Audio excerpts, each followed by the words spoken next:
Hey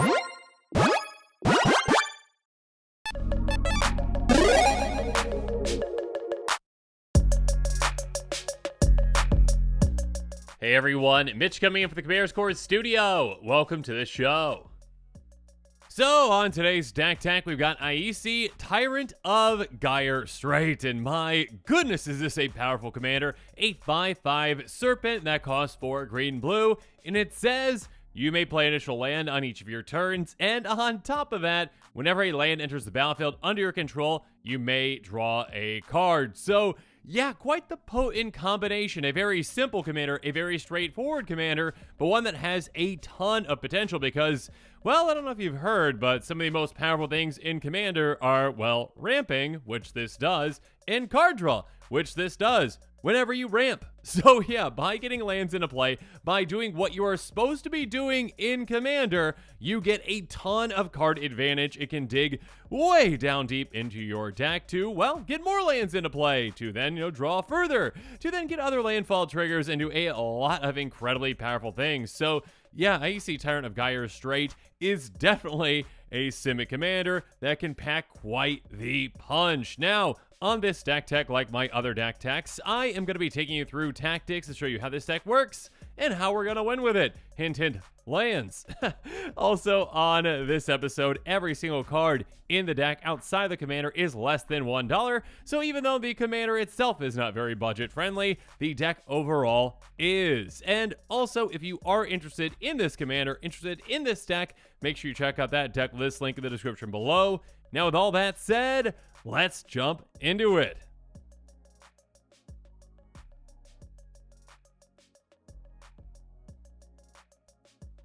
First up, of course, there's Wayfarer's Bauble. Pay 2, tap, sacrifice, go get a basic land into play tapped. And yeah, again with Aesi, when you do so, you're also going to be drawing a card, so the Bauble is even better now. Next up, another great turn 1 play though is Search for Tomorrow. So spend 2 for a green, go get a basic into play untapped. Rampant Growth, your standard when it comes to ramp, a fantastic card, even better with this commander. Go get a basic into play tapped. And then of course Steve, basically rampant growth on a creature. Sacrifice Steve. Sorry, Steve. Go get that basic land. Cultivate is up next, though. Let's go get 2 basics. 1 goes into our hand, so we can actually, play that as additional land thanks to our commander.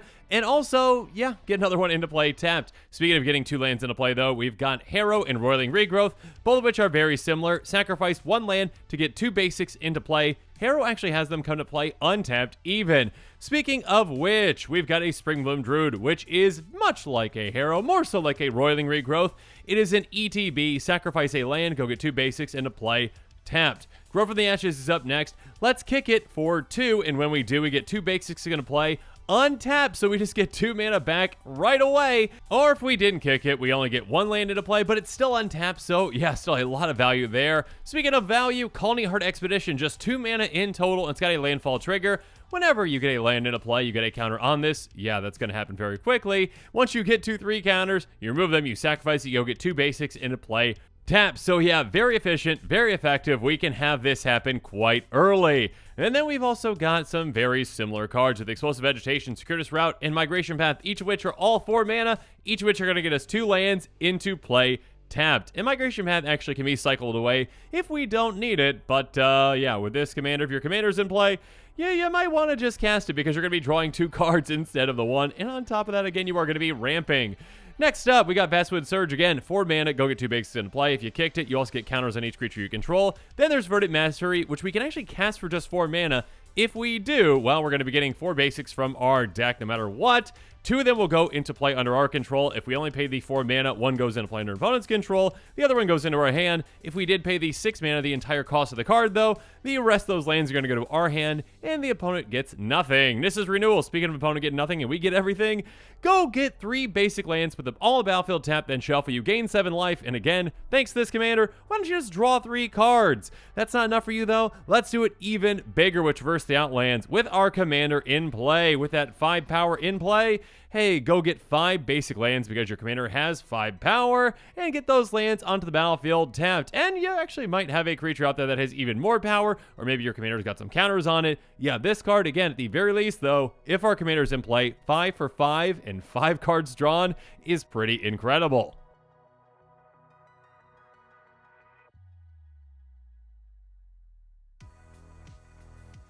Moving on, we've also got some repeatable ways to ramp and take advantage of the lands that are going to be in our hand with cards like Skyshroud Ranger, Landfall Scout, and Scaled Herbalist, each of which can tap to put a land card from our hand onto the battlefield. And although Skyshroud Ranger is limited to just sorcery speed, yeah, that's going to be completely fine with us. We're fine ramping and getting extra card draw on our own turn. Next up, we've got Walking Atlas, which basically is the exact same thing, and the Badoka Gardener, which can do that as well, but if we've got 10 or more lands, we flip it and then it can make some massive creatures. Speaking of massive, there's Patron of the Moon, which is only a 5/4 flying. Okay, that's still pretty big, but the more important part, the massive part of this is pay a single mana, put up to 2 land cards from your hand into play tapped. So pay 1 mana, ramp 2, draw 2. Oh my goodness, this can get really out of control. Moving on, we've got Court of Bounty. Enters the battlefield, you become the Monarch. That's nice. At the beginning of your upkeep, you may put a land card from your hand on the battlefield. And if you're the Monarch, instead you can choose a creature or a land. Yeah, just getting a land is going to be great for us.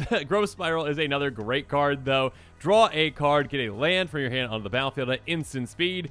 And then finally, we've got Jadzi, Oracle of Arcavios, / Journey to the Oracle. And yeah, the front side Jadzi is good. Discard a card, return to its owner's hand. And it's got Magecraft. Whenever you cast copy and insert a source spell, really top card of your library. If it's a non-land card, you can cast it for just 1 mana instead of paying its cost. But if it's a land, you just get it right onto the battlefield. So that is a crazy effect. But on top of that, again, this is an MDFC. And on the backside, we've got an incredible card for this commander, Journey to the Oracle. You may put any number of land cards from your hand on the battlefield. Then if you control 8 or more lands, which is very easy for this deck to do, you may discard a card. If you do, bounce this back to your hand, return it to your hand. So essentially, hey, pay 4 mana, dump all the lands from your hand into play, draw that many cards, and sure, why not just get this back to your hand so that you can actually just, you know, utilize Jadzi as well on the front side. Great card for this deck.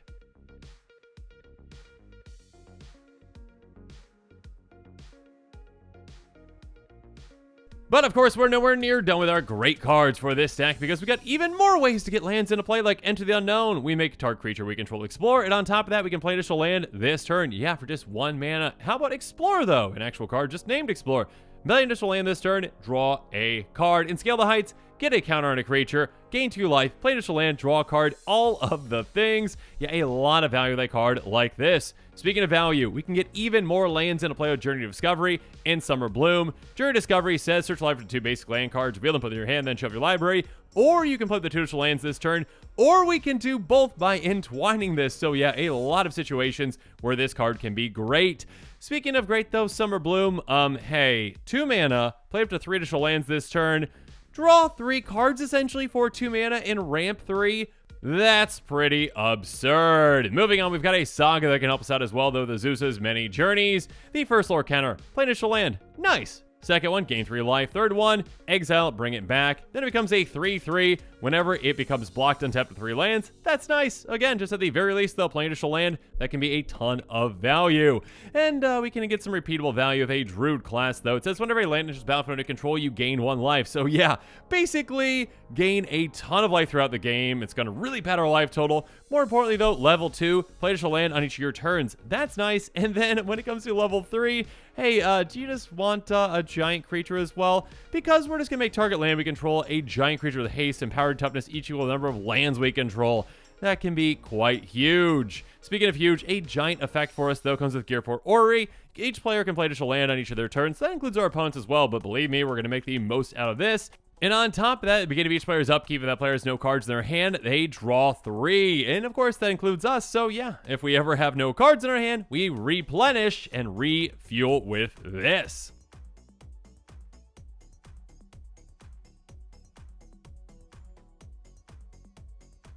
Next up, though, Crop Rotation is a really good card for this deck. A single mana, sacrifice 1 land, go get a land, any kind of land, not just a basic, from our library into play, then shuffle. And yeah, there are certain lands in this deck that do combo, and we'll talk about them here in a bit. But first, let's talk about Abundance, a great card in this deck. If you draw a card, you may instead choose land or non-land card, reveal cards until you hit the revealed card, the revealed kind of card. Put that card in your hand, put all the other cards revealed this way in the bottom of your library in any order. First up, this is a great way to, well, not mill ourselves. That is definitely a possibility for this deck because, yeah, instead of drawing a card, you are replacing that draw and choosing either land or non-land. So you can prevent yourself from actually losing the game by drawing out. On top of that, also, again, when you've got all those play additional land effects, essentially, or ways to put additional lands into play, you can just keep picking land again and again and again, because this commander, again, whenever you're playing one of those lands, allows you to draw a card, which abundance says, hey, do you want land or not land? Then you say, land, get another one, play another one, draw another one. You see where this is going. Or later on in the game when you need some non-land cards, go for it. Choose that as well.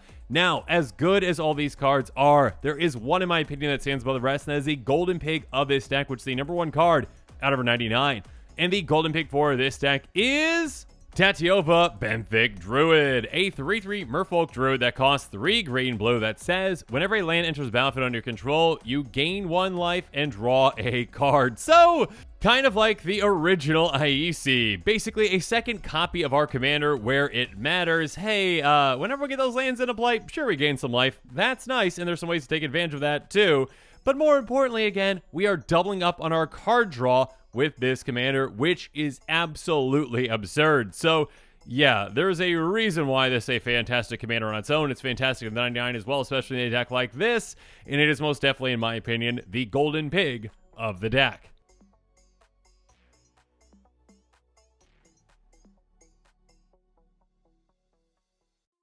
But now let's talk about some ways to throw a wrench into our opponent's plans, and one of those ways actually involves, well, actually ramping as well with Broken Bond, destroy target artifact or enchantment, put a land from your hand on the battlefield. Then there's Terrastodon, a great ETB, disrupt the 3 target non-creature permanents, replace them with elephants. So, actually, if we want to destroy some of our own things, we can, and there's going to be some situations where that's going to be needed. Aether Gale, return 6 target non-land permanents back to their hands, a great bounce spell in a lot of situations. Speaking of bouncing, Engulf the Shore, Spectral Deluge, and Scourge of Fleets are all fantastic because we can get out a ton of islands with this deck.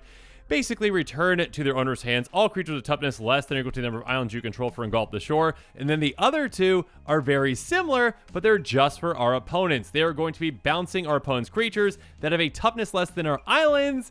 And again, a one-sided board wipe like these can be absolutely massive. Next up, we've got yet another sea monster that can help us out with Trench Behemoth. Return a land you control back to its owner's hand. Again, that can be a good thing in a lot of situations when we want to play extra lands we don't have any in our hand. Untap Trench Behemoth, it gains Hexproof until end of turn, so this can be hard to deal with. And on top of that, whenever a land enters the battlefield under control, we make it so that target creature opponent controls attacks during its controller's next combat phase of Able. So yeah, we can make some really inopportune attacks for our opponents. If they got some small creatures that they don't want to send into danger, we're going to say, you know what, you're going to be doing just that. Next up, Whelming Wave. We've got a way to bounce everything that is not a sea serpent. So everything except for Krakens, Leviathans, octopuses, and serpents. And again, of course, our commander meets that requirement. And then River's Rebuke, a great way to send one player back to the Stone Age. Bounce every single other non-land permanents back to their hands so that they start from square one.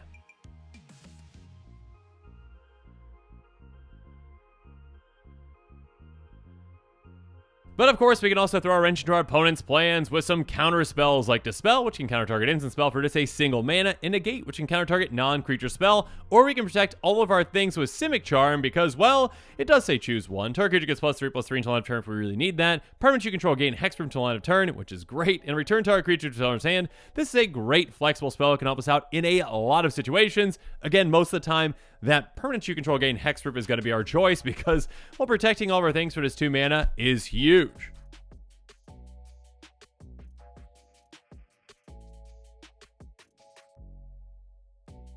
Next up, though, when it comes to destroying our opponents with value, we can do so by getting out cards like Spore Mound, Zendikar's Royal, and Rampaging Balos. All of them are Landfall absolute monsters. Spore Mound says whenever a land enters battlefield under control, you get a 1/1. Zendikar's Royal is going to give us a 2/2, and Rampaging Balos is going to give us a 4/4 every single time a land comes into play under our control. And as you might have noticed, that's going to be happening quite often. Moving on, though, we've got Retreat to Coral Helm. This card is a great combo piece in this deck, and even if it's not comboing, it can still just be a great card. Whenever a land enters battlefield under control, choose 1, tap or untap target creature, scry 1. So a lot of value there. But yeah, it can go infinite with basically any kind of a Sky Shroud Ranger type creature, which can tap to get a land from our hand into play, and a bounce land, which we'll talk about here in a bit, that can basically bounce back to our hand. So yeah, we just put it in there, we untap, we do it again, and again, and again. Essentially an infinite amount of landfall triggers. Yeah, plenty of ways to win from there. Maluka the Clouded Mirror, though,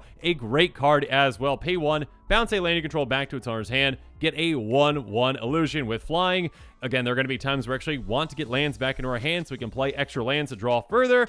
And yeah, making a lot of tiny illusions with flying evasive creatures, that can be great. Speaking of making a lot of creatures from Deer Kraken, whenever you draw a card, which can happen quite often, pay 1, get a counter on this, and make a 1/1 tentacle. Ominous Seas. Speaking of sea monsters, whenever you're drawing a card, get a foreshadow counter on this. It only takes 8 foreshadow counters to make an 8/8, and you can do that a lot with this kind of a commander. Or you can just wipe your opponents out with Psychosis Crawler, which can become absolutely massive, number 1, because its power and toughness are each equal to the number of cards in your hand. But more importantly, whenever you draw a card, each opponent is drained 1. And you're going to be drawing a lot of cards, and your opponents have absolutely no chance when this is in play.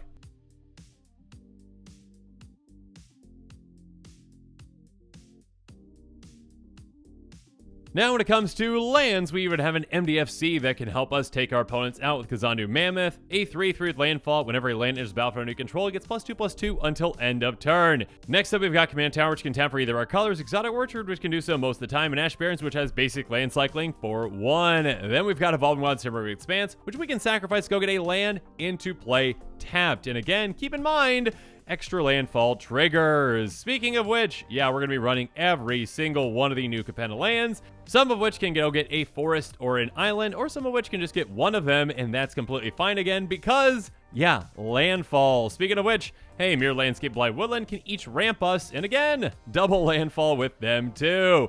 And then we've got our bounce lands with Korotal, Jungle Basin, Simic Growth Chamber, and Guildless Commons. Those last two are actually the ones that are going to be able to combo with that one that I talked about earlier. So yeah, make sure you keep that combo in mind. And finally, we're going to be rounding this deck out with basic lands, including forests and islands.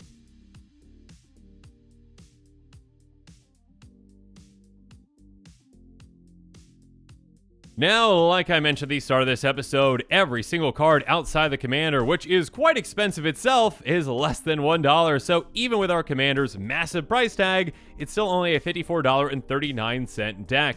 Also, there might be some extra savings for you if you have those basic lands, because the basic lands are included that estimated cost at 10 cents a piece. And speaking of potential extra savings, you might be able to save even more by buying this deck on TCG Player and utilizing heavily played and damage cards, which of course need a home too. Though do keep in mind this estimated cost does not include the cost of shipping, which might vary depending upon where you live. And with that, today's episode is coming to a close, so yeah, now it's my turn to hear from you. So let me know in the comments below what your thoughts are on it, and of course, as always, thanks again, and have a good one. This show and episodes like this one are possible thanks to viewers like you. If you're looking for an easy way to help support this show, make sure that you like, share, and subscribe. Also, hit that bell notification icon so you don't miss any new episodes. You can also go check out our playmats and other merchandise at thecommandersquarters.com. We also have a ton of brand new t-shirt designs in stock, so make sure you check out those as well. Another easy way to support this show is with our TCG Player affiliate links. So whether you're buying a deck or individual cards, you can use this general link right here or one in the description. And the final way that you can support this show is by supporting us directly by becoming a patron. There are many benefits to being a patron, and I truly couldn't do this without all of their support.